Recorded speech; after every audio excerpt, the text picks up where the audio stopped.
my name is Marissa Hill, and I am a family nurse practitioner student at Maryville University, and this is my head-to-toe assessment video for my advanced health assessment class. This is Ricky. He has volunteered to be my patient and to participate in this video while I complete the exam. Prior to entering, I was able to complete my hand hygiene. I was able to obtain a full set of vitals. I was able to get a height and weight. I also had him empty his bladder. I assessed his distant vision with the Snellen chart, and then I offered to put him in a gown, but he opted for the shorts today. So first we're going to start with the assessment of the head and the face.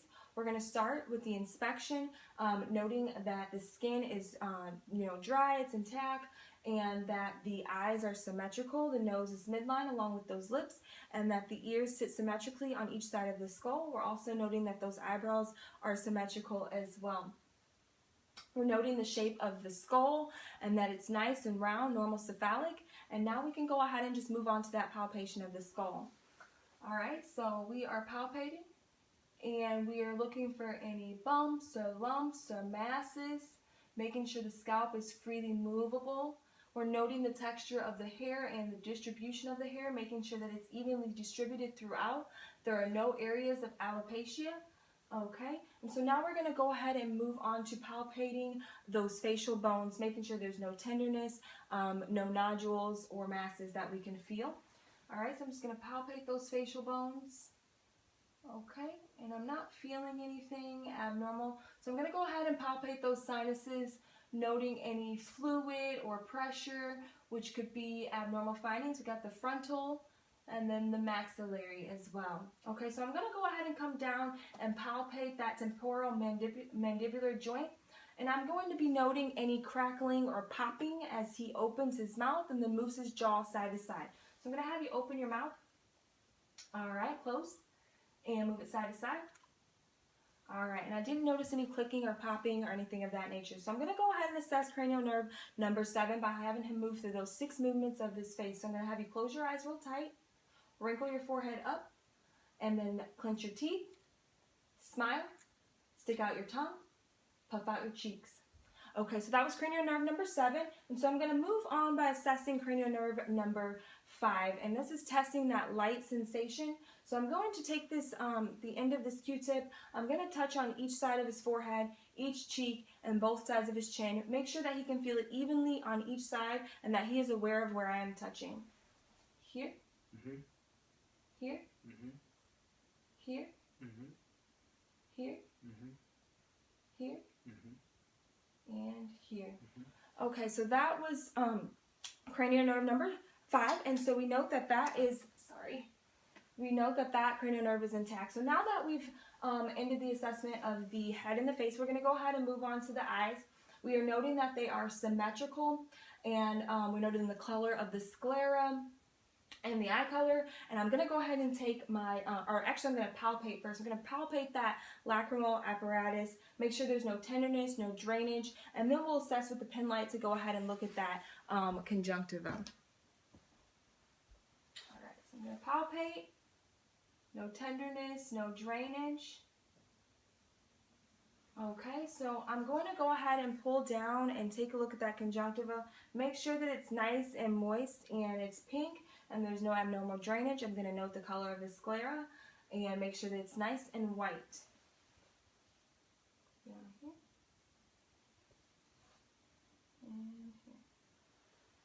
All right, so I didn't know that that conjunctiva is nice and pink. So while I've got this pen light out, I'm going to go ahead and check that pupillary response. Make sure those pupils are nice and round, that they can react to light and that they can accommodate. So I'm going to start over here on your left side, and I'm going to have you just focus on a point out there, okay?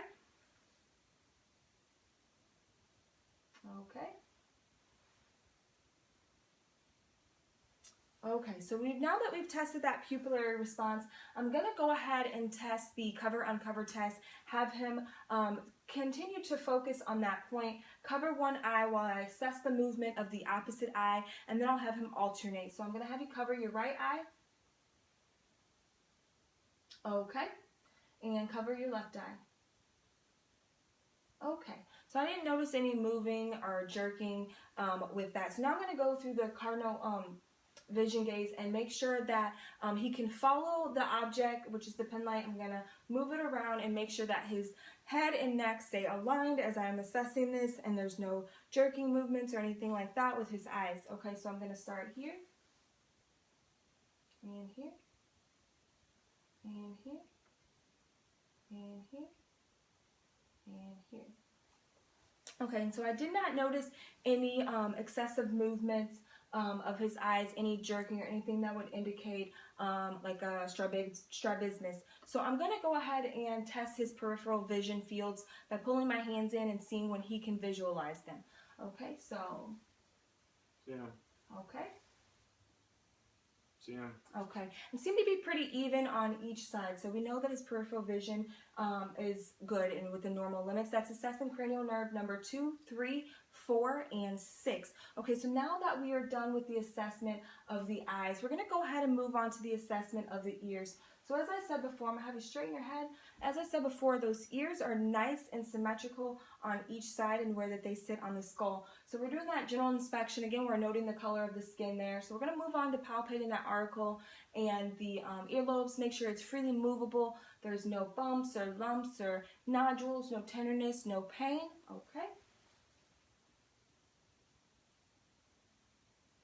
Okay, and I'm not noticing anything abnormal there. So I'm going to go ahead and take the otoscope. I'm going to take a look inside that auditory canal. Make sure it's not blocked, there's no obstruction. Make sure I can get a good view of that eardrum, that's tympanic membrane. Make sure it's nice, pearly gray in color.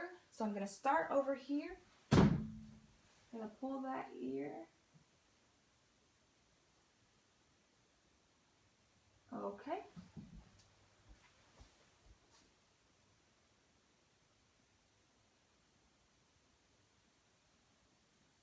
Okay, all right. So I'm also going to assess cranial nerve number 8 by doing that whisper test. I'm going to step behind him. I'm going to whisper 2 common words and make sure that he can hear me. I'm going to assess that by having him repeat those words, okay?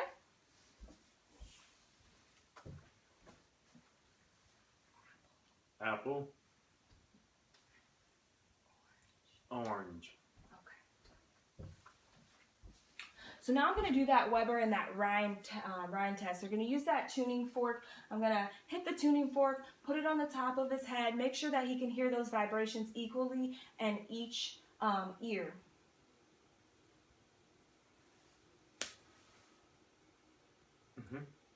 Okay, perfect. And so then we're going to test that bone versus air conduction. So I'm actually going to tap that tuning fork again, place it on that mastoid process, and then he's going to let me know when that sound disappears. Then I'm going to pull out and allow him to get that air conduction, and he'll let me know when that sound disappears. So we're looking for a 2-to-1 ratio here. That air conduction should last longer than that bone conduction. Okay.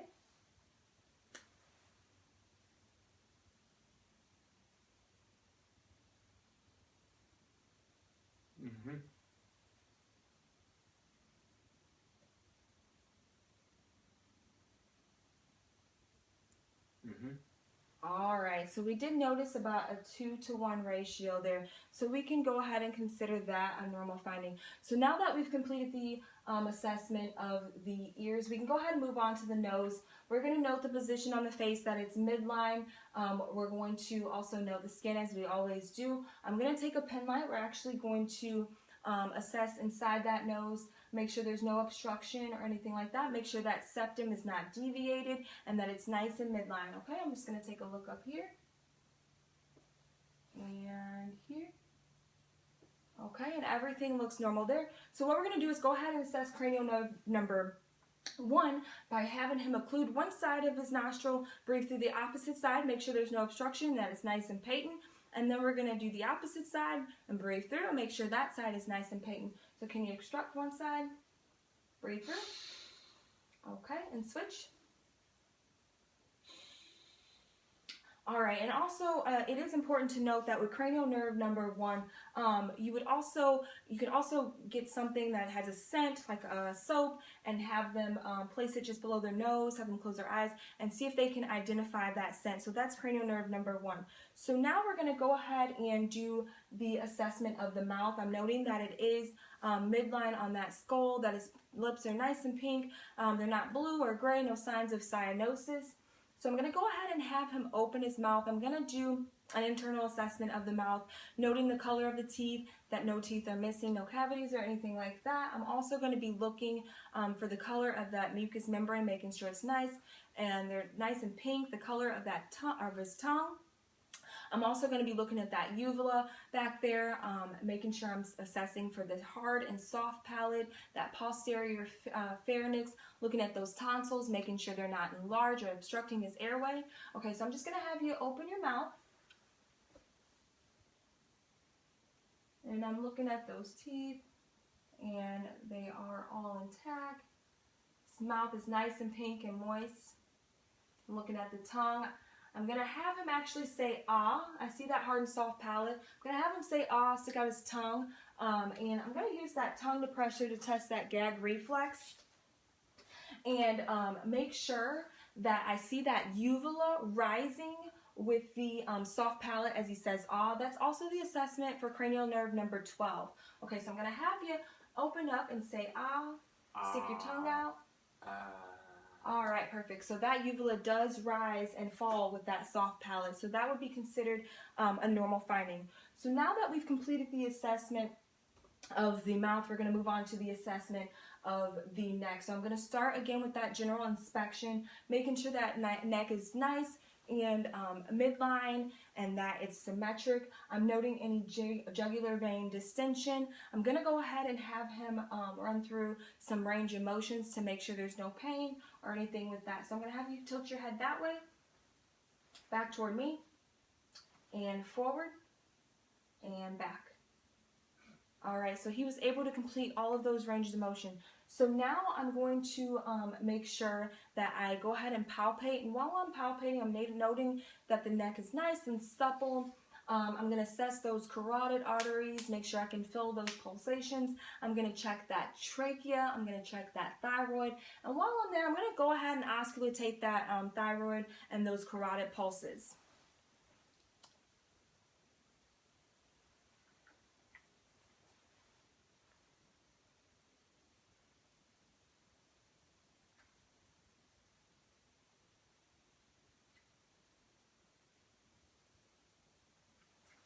Okay, so I'm listening for any bruits or thrills. So now that I've auscultated, I'm going to go ahead and take a feel of that trachea. Make sure it's midline. There's no deviation.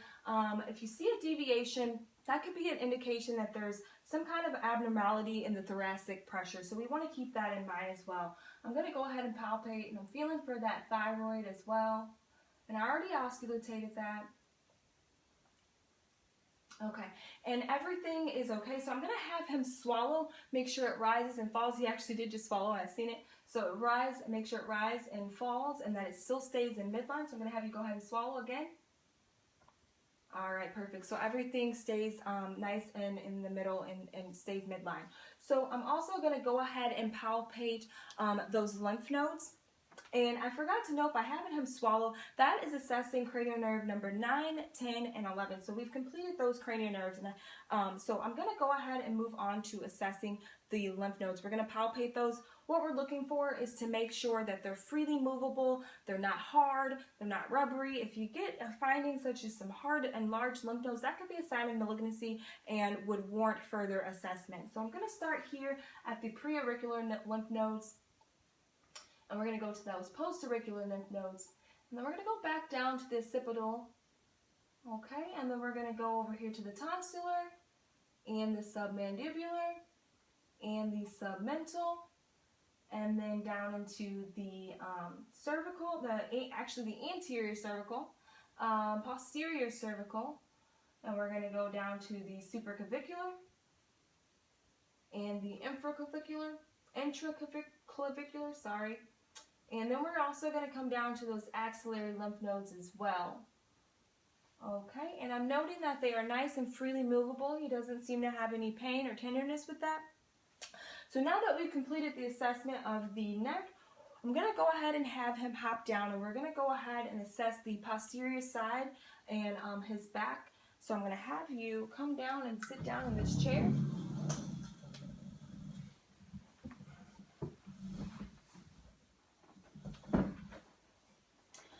All right, so we can note here, we're noting that configuration, we're inspecting the skin, making sure it's warm, dry, it's intact. The color is normal for his ethnicity, as it is with the rest of his body. So I'm gonna go ahead and palpate and do my percussion as well. As I'm palpating, I'm noting that posterior vertebral, and I'm also going to test for that tactile affirmatus by having him say 99. So we're going to start with that palpation and have him sit up nice and straight and say 99. 99. And 99. 99. 99. 99.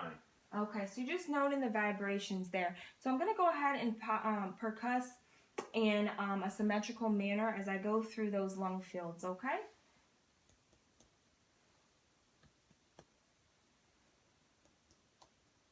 And just noting the sounds here, checking for any hyperresonance.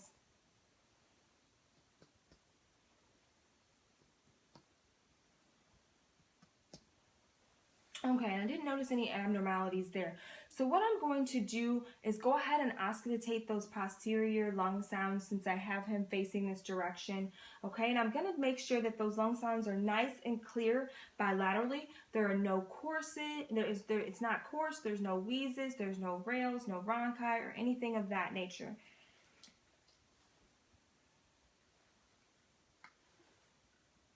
I'm going to have you take some deep breaths. All right.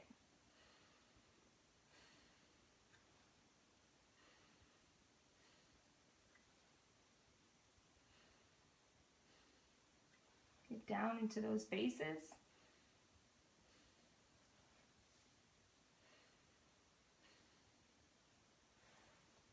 Okay, so I did note that those lung sounds are nice and clear throughout bilaterally. So I'm going to go ahead and have him, actually before I have him turn around, I'm going to have test that diaphragmatic excursion. So with this test, we're going to have him take a deep breath in. We're going to let him exhale. He's going to hold it. I'm going to percuss until I get that sound change. Once I get that sound change, I'm going to make a mark. And then I'm going to have him, allow him to take a few normal breaths, have him take another deep breath. And then before he exhales, I'm actually going to have him hold it. I'm going to percuss again until I get that sound change again, make another mark, and actually measure that. And the normal finding there would be between 3 to 5 centimeters. In a well-conditioned patient, it actually could be up to 5 to 7. So I'm going to start and grab my marker, and I'm going to have you go ahead and take a deep breath in and then let it out. All right, and hold.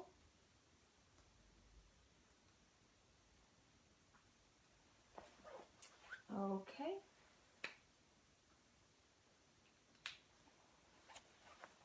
All right, so I'm allowing him to take a couple normal breaths, and then when he's ready, he can take another deep breath, and then I'll have him hold before he exhales.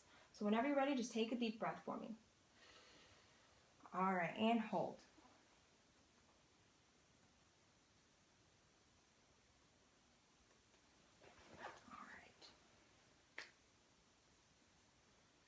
Okay, and so then we could go ahead and pull out our tape measure and make sure that we are getting that measurement that we're looking for, that 3 to 5 centimeters.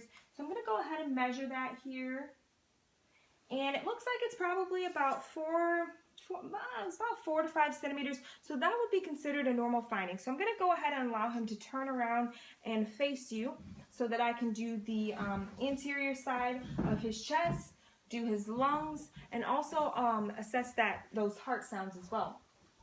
So what we're going to do now is we're just doing that general inspection again. We're noting the skin, making sure that it's warm, dry, and intact, and that it's normal for his ethnicity as the rest of his body has been.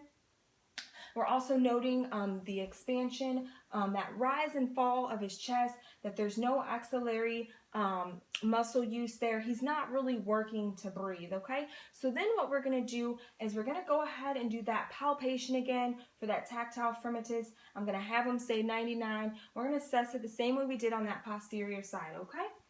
So I'm going to percuss. I'm going to actually palpate, say 99. 99.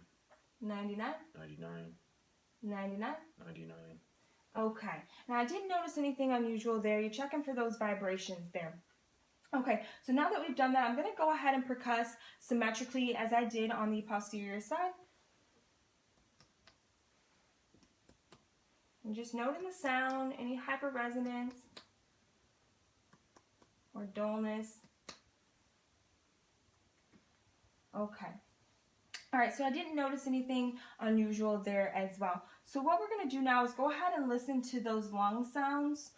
Make sure they're nice and clear throughout as they were on the posterior side. I'm going to go ahead and include the lateral side there as well. And then I'm going to go right into auscultating those heart sounds while I'm there, okay?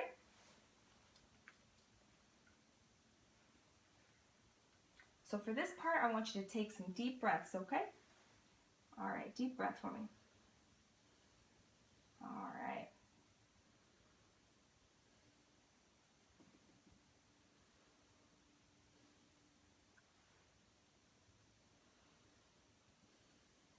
Okay, we're going to get those lateral sounds.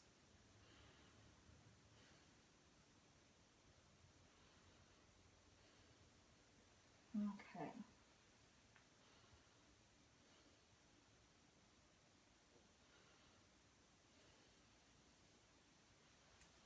And before I proceed with the heart sounds, I just want to make note that those lungs are nice and clear throughout. They're not coarse. I heard no crackles, no rheezes, no ronca, no rails, or anything of that nature. So now I'm going to go ahead and move through the 5 heart sounds. I'm going to start at the aortic, and you can just breathe normal. And the pulmonic, down to Erb's point, and the tricuspid, and the mitral.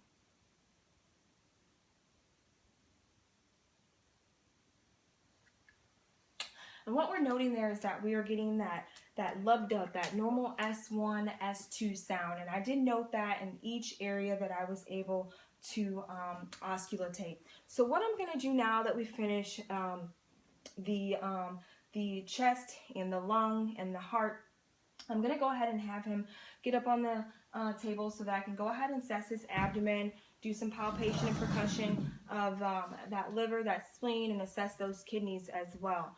So as he's laying down, I'm going to grab my pen light, because what I'm going to do is I'm, again, doing that skin assessment as we're constantly doing throughout, making sure it's warm, dry, it's intact. I'm going to take this pen light, kind of notice the contour of it. I'm looking for any lumps. A lot of times that's a herniation or the palpitation. We've got that aortic artery that runs straight down that abdomen, so we're going to be looking for that and any signs of like a AAA or anything like that. So I'm going to take this pen light and I'm going to just inspect visually. Okay, and now that I've completed the inspection, I'm going to go ahead and auscultate his bowel sounds, make sure that his bowel sounds are present in all 4 quadrants. We're going to listen for up to 2 minutes there. Anything over 2 minutes, you're probably going to be concerned that bowel sounds are hyperactive or actually not present, so we would want to further assess that. While I'm assessing those bowel sounds, I'm going to move, after that I'm going to go ahead and assess and auscultate the renal arteries, and then go ahead and auscultate the femoral arteries as well. So let's do the bowel sounds first.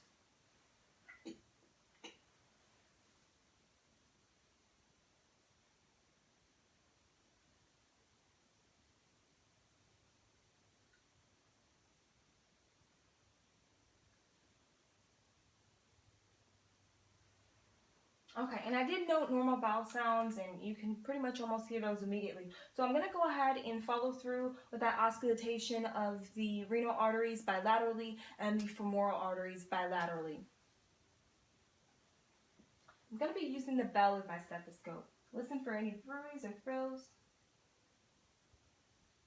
Start with those renal and femoral, and the renal on the left side,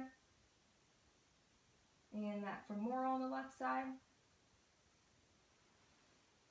Okay, so now that we've completed our auscultation, we're going to go ahead and move on to that percussion. I'm going to percuss that liver that sits right here on that right side, on that right costal space, and then I'm going to percuss that spleen on the left costal side as well, and then I'll go ahead and move into my light and deep palpation. Okay, so I'm going to go ahead and percuss, noting any dullness or hyperresonance. Okay, I'm not noting any of that. I'm going to percuss over here on the left side for that spleen. Okay, and now I'm going to go ahead and follow through with that palpation, that light. We're going to start with that light palpation, and then we're going to move on into that deep palpation.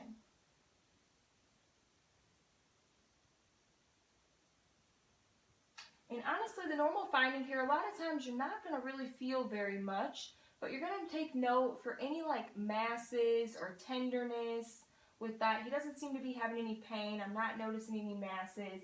I'm not really feeling too much of anything, so I would consider that a normal finding. So I'm going to go ahead, and since I'm on this side, I'm going to go ahead and use that duckbill technique for palpating the kidneys, and then we'll repeat the same thing on the other side when I assess the spleen, okay? So I'm just palpating those kidneys. Got got my hand up under, palpating that flank. Okay, so I'm going to move on to the other side.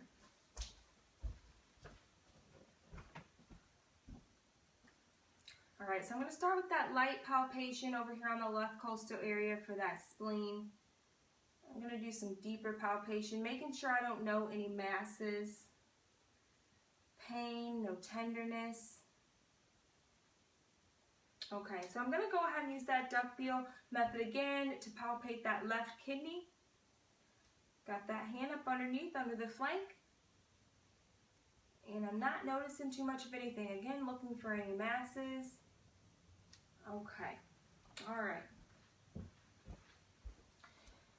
So I think we can conclude the abdominal assessment. So I'm actually going to have him go ahead and sit up on the edge. And see if maybe you can sit back just a little bit further so your feet are kind of in the, there we go, perfect. I just want to be able to see his feet when I palpate those pulses. So I'm going to start with his upper extremities, and I'm going to note the color, inspect them, and then we're going to do some strength testing. Actually, slide forward a little bit. I'll have you sit back a little bit later. So I'm going to have you stick your arms out, and I'm going to actually press down. You're going to resist. I'm going to push up. You're going to resist, okay? And while I'm inspecting, I'm also noting if the upper extremities are swollen, there's no edema or anything of concern there. I actually know that's not included, but I have seen quite a few upper extremity DVTs, so I do want to note that I am including that when I'm assessing the upper extremities. So arms out, I'm going to push down, resist, going to press up, resist. Okay, so now that we've done that strength testing, which appeared to be normal, he was able to resist me without any pain or any tenderness there. So I'm going to go ahead and palpate those that radial and the brachial arteries on both sides. So I'm going to have you just tilt your arms out. Going to palpate that here. It's nice and strong. Pulse is regular. All right, we're going to do that brachial. Again, it's nice and strong. It's regular. We're going to move on over here to the left side. It's nice, it's strong, it's regular, and we're going to do up here in that brachial. Okay, nice and strong and regular. Okay, so now that we've complete, you want to check your own pulse? All right, so now that we've completed the assessment of the pulses, I'm going to go ahead and check his reflexes up here in the upper extremities, both the bilateral radial and the bilateral brachial.